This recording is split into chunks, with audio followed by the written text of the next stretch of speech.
الله الرحمن الرحيم. الحمد لله الذي هدانا لهذا وما كنا لنهتدي لولا أن هدانا الله. وصلى الله وسلم وبارك على نبينا وحبيبنا وشفيعنا يوم القيامة محمد صلى الله وسلم عليه وعلى آله وصحبه ومن تبع هداهم ليوم الدين. Amma baad, ndugu wapenzi hadhirina, kwa niaba ya uongozi wa msikiti huu Kipata na kwa niaba ya uongozi wa Umoja wa Wanazuoni wa Kiislamu Tanzania haya ambao wameshirikiana pamoja kuandaa zoezi hili, nachukua fursa kwa niaba ya watajwa hawa na kwa niaba yenu nyinyi hadhirina na maratibu wa darsa hili, nachukua fursa kumkaribisha, si wa kukaribishwa, lakini katika hafla hii ni kama aliyekaribishwa Sheikh wa mkoa ambaye yeye nafsi yake anawakilisha wafasiri wa Qur'ani katika kipindi hiki cha mwezi wa Ramadhani katika darasa zetu hizi za mwezi huu wa Ramadhani, na hiki ni kipindi chake. Kwa hiyo yeye ni mwenyeji, yeye ndio akatukaribisha sisi, lakini kwa niaba yake na wakaribisheni, na kadhalika namkaribisha mwenyekiti wa Umoja wa Wanazuoni wa Kiislamu Tanzania Sheikh Ramadhani Ndauga yupo hapa, namkaribisha vile vile, ambaye yeye kwa upande wake anawakilisha upande mmoja katika walioshirikiana kuliandaa zoezi hili ambao ni Hayatul Ulama al-Muslimina, yani Umoja wa Wanazuoni wa Kiislamu. Kadhalika kwa niaba ya msikiti wetu huu wa msikiti wa Kipata, mimi nachukua jukumu la kuwakilisha wenzangu wote waliobaki kwa kukaribisheni nyinyi baada ya kuwakaribisha watajwa hao tuliowataja hivi karibuni.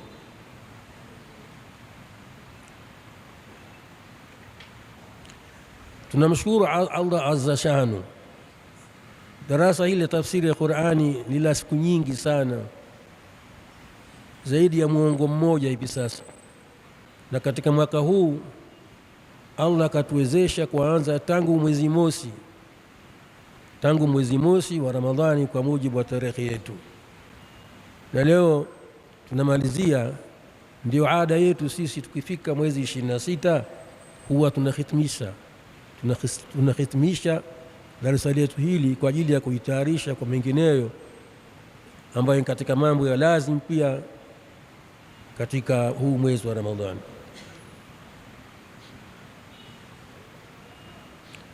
Tumefanikiwa kupata mufasirina wengi kutoka maeneo mbalimbali kiasi cha nafasi tuliokuwa nayo na kwa muda pia tuliokuwa nao katika mwezi wa Ramadhani. Kuna mashekhe ambao wa hapa kwetu walikubali kuchukua jukumu hili na kuacha darasa zao ili kuja kuchangia na kushirikiana na sisi katika kuutukuza mwezi huu mtukufu wa Ramadhani. Kadhalika kuna waliokuja kutoka Zanzibar kwa maombi yetu, nao wakachangia vile vile katika kuitukuza Qur'ani tukufu, si kwa jingine zaidi ya hilo. Na kuna waliotoka Tanga, hawa tu ndio tulibahatika nao kuwa nao katika mwaka huu, na wote ni watu ambao wamefanya kazi yao nzuri na wamehudhuria kama inavyotakikana, na ni watu ambao tumekubali uwezo wao katika kufasiri Qur'an, kwa sababu sisi ni watu ambao hatukurupuki kuokota watu tu wanaosema sana kwenye mitandao, wanaotoa mawaidha kwa kutegemea nyenzo nyinginezo. Hapana, sisi tunataka ilmu inatoka ndani ya kisima wenyewe asli ambayo ni Qur'ani. tumefanikiwa kupata watu kama hao. Alhamdulillah, leo tunafika siku hii na tunafunga darasa kwa pamoja, kwa kuomba Allah subhanahu wa ta'ala kwanza kabla kila kitu atakabali haya tuliyofanya. Allah ajalie haya tuliyofanya yote mambo kabuli kwake, na atupe taufiki ya kuendelea kufanya mema, na atubariki katika hayo mema ambayo tunayafanya.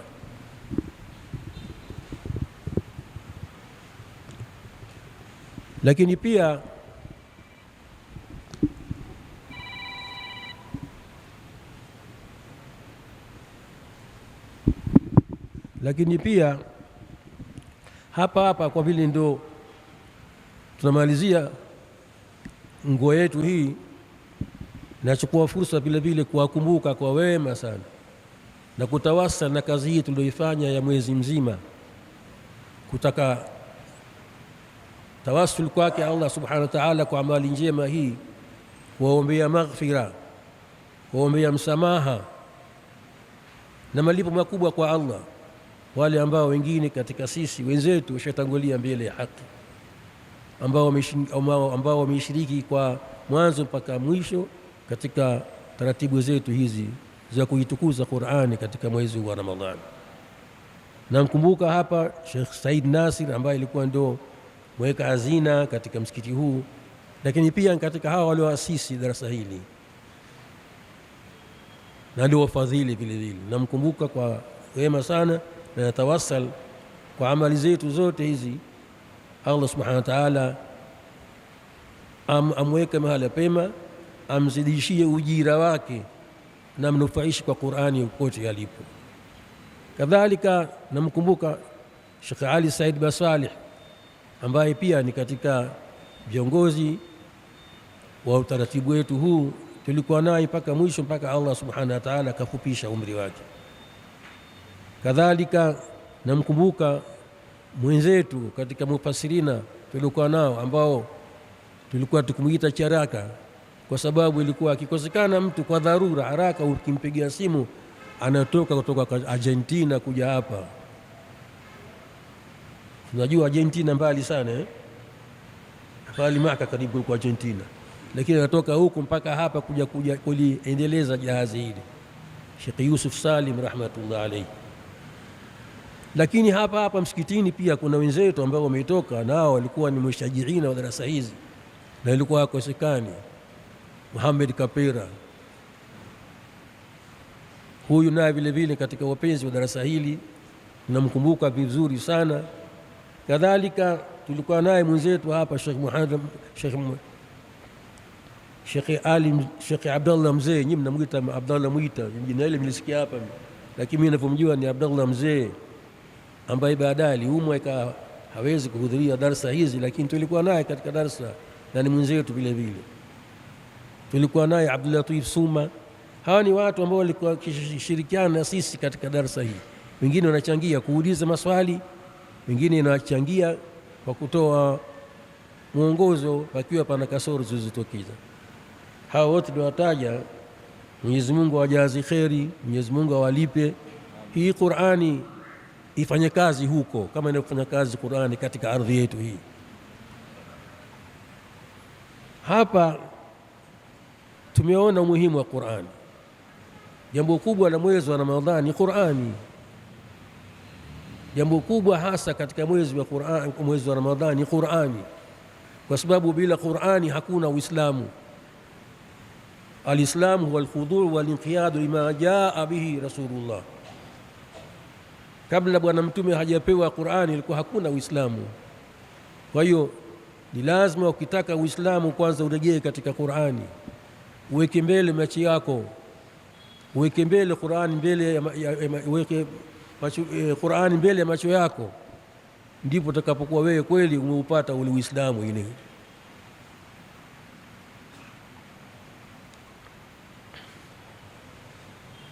Kwanza tunaanza kuwazoesha watoto wetu kusoma Qur'ani tahajian mpaka iweze kuisoma Qur'ani, na Qur'ani talaqqa, inachukuliwa talaqian. Qur'ani inapokewa. Allah akamwambia bwana mtume, wa innaka la tulaqqa alquran, kapokea Qur'ani. Bwana Mtume sallallahu alaihi wasallam kutoka kwa Jibril ana kwa ana, na Jibril kutoka kapokea Qur'ani kwake mwenyewe azza shanu ana kwa ana. Ukitaka Qur'ani ukapokee kwa mashekhi, usome Qur'ani naklan kwa mashekhi, uchukue lafdhi zao, na baada hapo unakwenda katika ngazi ya pili. Sasa ndio baada ya kuisoma Qur'ani vizuri, ukikubalika, basi hapo unakwenda katika ngazi ya pili, kuhifadhi Qur'an. Nashukuru mwaka huu tumepata minasabati mingi sana ya kuhifadhi Qur'ani, ya kushajiisha vijana wahifadhi Qur'ani, ili Qur'ani idumu Qur'ani katika nyoyo za watu, isiwe ni Qur'ani katika misahafu tu. Inatakiwa Qur'ani iwe ni kitabu kinachotembea, hakikai mahali pamoja. Pia tunatoa shukrani kwa wale waliotoa juhudi zao, baadhi yao waliofadhili kupatikana minasabati ya mashindano ya Qur'ani tangu hapa mpaka dunia nzima hii. Baada ya kuhifadhi, tunakuja ngazi ya tatu sasa, kufasiri Qur'ani. Lazima Qur'ani ifasiriwe. Hatuwezi sisi tukawa kama vile kamathali alhimari yahmilu asfara, kitabu tumeletewa sisi hapa ambacho tumeambiwa hudalil muttaqin. Wako wapi hao muttaqina? Ndio kama sisi. Sasa vipi tuiache Qur'ani ikae mbali, tuchukue baadhi ya mambo tu mingine tuyaache? Kwa hiyo Qur'ani ifasiriwe. Ndio tukaona katika takriban nchi nzima ya Tanzania na dunia nzima, katika kipindi cha asri au dhuhuri, lazima katika misikiti utakuta kuna kipindi cha kufasiri Qur'ani. Inafasiriwa Qur'ani kwa lugha zote. Sisi tunafasiri Kiswahili, kuna hao wenzetu hicho Kiarabu pamoja na kuwa ni lugha yao na pia wanafasiriwa, kwa maana Qur'ani inahitaji kufasiriwa. Na sisi alhamdulillah tunashukuru, tumechangia hapa katika msikiti wetu huu kuifasiri Qur'ani zaidi ya muongo mmoja sasa hapa, na tunaendelea, na Mwenyezi Mungu ajalie tuendelee. Ngazi ya mwisho katika Qur'ani kuitumia Qur'ani, isiyo ni Qur'ani tu ya kuhifadhiwa na ya kusomwa katika swalawati na katika ibadati peke yake, ikawa yaliyomo hayatumiwi. Haiwezekani. Natakiwa watu wasome Qur'ani, wafasiriwe Qur'ani, waelewe Qur'ani. Ikisomwa Qur'ani walie, watu wa wanalia. Wale watu wanaoambao kwamba wanaielewa Qur'ani wanalia ndani ya swala ya tarawih. Ndani ya swala ya tarawih utakuta swala ikiswaliwa mtu kunyuma hajiwezi, analia. Kwa sababu ya nini? Kuathirika na yale ambayo yamo ndani ya Qur'ani. Kama hujaathirika na Qur'ani, hutaathirika na kitu wewe. Umefeli katika dunia na akhira, na Allah asitujalie kamwe katika hao waliofeli. Hapa sasa hivi msomaji wetu kasoma kipande hiki kuonyesha muhimu wa Qur'ani. Inna hadha alqur'ana yahdi lillati hiya aqwam. Inna hadha alqur'ana yahdi lillati hiya aqwam. Qur'ani hii ndio kiongozi, inamuongoa mtu kwenda katika njia iliyonyooka zaidi. Kwa hiyo bila kupata Qur'ani hupati uongofu. Lazima ujilazimishe, na kama mwanao lazima umlazimishe asome Qur'ani, na Qur'ani aizoee na imzoee, mpaka wakati akisikia mtu anasoma Qur'ani anatikisa kichwa kidhani. Waangalie wengi waliposoma Qur'ani, mwangalia kwenye TV. Nakumbuka siku moja niliwahi kuona video moja, sijui ilikuwa Pakistani wapi, sijui ilifanyika hafla. Sheikh Abdul Basit Abdul Samad rahmatullah alayhi alikuwa anasoma Qur'ani, huku Sheikh Mahmud Khail Husari ambaye ndiye Sheikh Al-Azhar wakati huo anatikisa kichwa hivi, wanavuona raha. Wewe vipi bwana, Qur'ani unasoma unachezea simu, unaandika message? Kafana Allah wa kafaka sharra message. Itakuwaje kwamba wewe hupo katika ulimwengu wetu huu? Kwa hiyo yote kutokana na nini? Watu wazoweshwe, watoto wazoweshwe kuipenda Qur'ani, kuisogelea Qur'ani, wasiwe mbali na Qur'ani. Sisi hapa kwetu tunashukuru kwa tunayakumbuka sisi, tunashukuru ambao tumekula chumvi kiasi fulani, alhamdulillah. Tunashukuru Qur'ani hapa haikuachwa Tanzania tangu siku nyingi. Tulikuwa na makuraa wetu wa zamani, na wao na wakaacha athari, na mpaka leo matunda yao yapo hapa. Mingine tunaonyesha matunda hayo kwa vidole hapa, tunaweza kuonyesha kwa vidole, tunaweza kuonyesha matunda yao. Alikuwepo hapa Sheikh wetu Sheikh Yahya Hussein rahmatullah alayhi, alikuwa msomi Qur'an tangu Unguja huko, akapata umaarufu Sheikh Yahya Hussein kutokana na usomaji wa Qur'ani vizuri Unguja, na hatimaye akaenda Misri akasoma mbele ya Sheikh al-Qurra Sheikh Mahmud Qail Husri, mbele yake akasoma Sheikh Yahya Hussein, na alikuwa ni msomaji hapa. Tulikuwa naye vile vile Sharif Hussein Badawi rahmatullah alayhim jami'an, ambaye kajitolea maalumu yeye na ndugu yake kuja hapa kufundisha Qur'ani, lakini hakuondoka hivi hivi, kaondoka kaacha athari, kaacha matunda, mpaka leo sisi tunakumbuka, tunafaidika nayo. Kamwache Sheikh Al-Hadi ambaye mwanawe ni huyu hapa naye, kamwache Sheikh Adam Ahmad, kamwache Sheikh Ismail bin Muhammad, na hawa nao vijana nao miacha athari zao, ndio hizi tunazosikia. Haya ndio matunda kufanywa kazi Qur'ani. Kama huyu hapa ni msomaji wetu katika hizo athari zilizoachwa, huyu msomaji wetu ambaye hapa amefanya jambo aliminikera sana, ameleta mahadhi ya Sheikh Mustafa Ismail ambaye mmoja katika maquraa naopenda mimi, amekuwa ananikumbusha mbali katika maquraa wa zamani tunaowapenda ambao tumewasikia. Sheikh Mustafa Ismail kasoma kwa mahadhi, na akisoma anamuiga Sheikh Mustafa Ismail. Mimi ninakuwa sina raha kwa sababu namkumbuka almarhum Sheikh Mustafa Ismail jinsi alivyokuwa ni msomaji mzuri na mahadhi mazuri. Wametangulia kina Mahmud Qail Husari, kina Abdul Basiti, kina Muhammad Siddiq al-Minshawi, ni wengi tu hao. Tunawashukuru sana wa Misri kazi walioifanya baada ya kugunduliwa kwamba kuna watu wameingia kutaka kuiharifi Qur'ani, kuibadili Qur'ani. Aya inasema la taqrabu salata, wao wakaondosha ile la taqrabu, wasema taqrabu salata wa antum sukara. Lakini baadaye ikagunduliwa kwamba kumbe kuna misahafu imefanywa taharifu, imefanywa mageuzi ili kuwapoteza Waislamu. Wakati huo huko Misri ilikuwa Sheikh wala Azhari Sheikh Mahmud Shaltut rahmatullah alayhi, walitoa amri kwamba hapana, misahafu yote ile ikusanywe, iliyofanywa mageuzi yaandikwe misahafu mingine upya, na maquraa wakajikusanya. Na baadaye haikutosha, wakatengeza vipindi maalum vya idhaatul Qur'an Misri kwa qiraati zote, qiraa cha Hafs, qiraa cha Warsh, qiraa cha Susi, cha nani, wakajitolea hawa kina Muhammad Siddiq al-Minshawi, kina Abdul Basit Abdul Samad, kina Mustafa Ismail Mahmud na kina Al-Husari, wakawa wanasoma saa 24 idhaa zinafanya kazi, kila watu wanasikia. Waliokuwa huko Afrika Kusini, Afrika ya Magharibi wamepelekewa qiraa chao cha Warsh, wale waliokuwa Libya wamepelekewa Qalun, na misahafu ikaandikwa ili kuitetea Qur'ani isipotee. Qur'ani inahifadhiwa katika nyoyo, Qur'ani halapaki katika moyo. Kuandikwa ni swala la baadaye, imeandikwa Qur'ani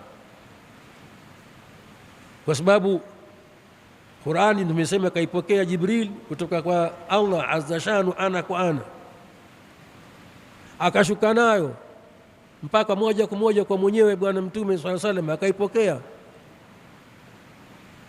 La tuharrik bihi lisanaka litajala bi, alikuwa anapokea Qur'ani. Na yeye Bwana Mtume naye akishaipokea Qur'ani anawaita masahaba wake na wapokee Qur'ani. Qur'ani nzito sana, Qur'ani nzito sana, lakini uwezo wa Allah subhanahu wa ta'ala alimchagua Mtume Muhammad kumwezesha kuipokea Qur'ani. Lau anzalna hadha al-Qur'an ala jabalin la ra'aytahu khashi'an mutasaddian min khashyati Allah. Alafu ndio Bwana Mtume akasifiwa na mwenyewe Allah kwamba wewe si mtu wa kawaida, wa innaka latulaqa alquran, unapokezwa Qurani. Sasa leo sisi, hii ni hafla kubwa sana kwa hakika ya kufika hapa na kuhitimisha darasa yetu hii ya tafsiri ya Qurani tangu ilipoanza. Tumwombe Allah subhanahu wa ta'ala haya tuliyafanya yote alipe, atupe radhi zake, na tuliowataja wote waliokuwa kwa hai na wasiokuwa hai ambao wameshatangulia, Allah azidishe rehema zake kwao, na ambao wako hai Mwenyezi Mungu aongeze baraka katika umri zao. Allahumma wafiqna lima tuhibbu wa tarda, wa sallallahu ala nabii Muhammad wa alihi wasahbihi. Hivi sasa atamkaribisha Sheikh Abdallah Ndauga, atakuwa na kalima, naye baadaye atakuja ambaye ndio mwenye darasa hili, ambaye ndio mwenyeji hapa, lakini ni Sheikh wa mkoa yeye tuambie, atupe nasaha tufanye nini baada ya Ramadhani insha Allah taala. Asante.